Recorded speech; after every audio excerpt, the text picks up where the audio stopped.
labadii toddobaad ee ugu dambeeyay ayaa degmada Cabudaq waxa ay soo martay marxalad siyaasadeed oo guraan oo sababay dagaalo gacan ka hadla iyo ku kala duwanaansho aad u ballaaran ee xagga fikirka iyo siyaasadda xambaarsan waxaana iminka si toos ah degmada Cabudaq uga soconaya shir waanwaano oo lagu wada xaajoonay sidoo kale kulan aad u ballaaran oo ay wada yeesheen taliyaha amniga ee maamulka culimaadudiinka Ahlus Sunnah wal Jamaaca iyo qaar kamid ah dhalinyarada reer Cabudaq ayaa waxa looga wada munaashaqooday oo la isla gartay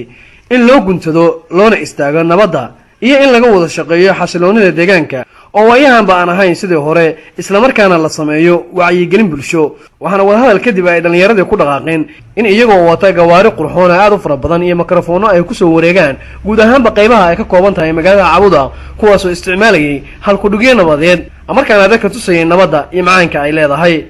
baqiyada shirarka wacyigelinta iyo dadaalada nabadeed ee maalmahan dambe ka soconaya degmada Cabudaq ayaa waxa ay ka dambeeyeen xurgufyo iyo qulqulatooyin siyaasadeed oo u dhaxeeyay dhinacyo isku haya hadafyo kala duwan waxaana arrimahaasi ay keeneen isla markaana ay sababeen banaanbaxyo kala duwan oo socday muddo 5 bari ah qax iyo barakac oo sababay dagaalkii ka dhacay magaalada rasaas iyo waliba xabado macna darraa oo inta badan ka dhacay gudaha degmada Cabudaq taasoo fajac ku noqotay bulshada reer Cabudaq oo muddo ka badan 4 sano aysan dhagahooda maqal wax xabad ah haba yaraatee inkastoo lagu guuleystay in la soo afjaro waxyaabahaas oo dhan dadkii qaxayna ay dib ugu soo laabtaan goobahoodii waxaana iminka magaalada Cabudaq ay u muuqataa mid ku soo laabanaysa xasiloonideedii iyo amnigii hore uga shaqayn jiray oo ay gacanta ku hayeen maamulka culimaadudiinka Ahlus Sunnah wal Jamaaca oo ku caanbaxay ka shaqaynta iyo sugidda amniga buuxa oo la isku halayn karo waxaana guud ahaanba culimo iyo caamo dadka reer Cabudaq ay u taagan yihiin inay xagsadaan isla markaana ay ku mintidaan nabadii ay hore u haysteen oo aysan doonaynin in ay ka burburto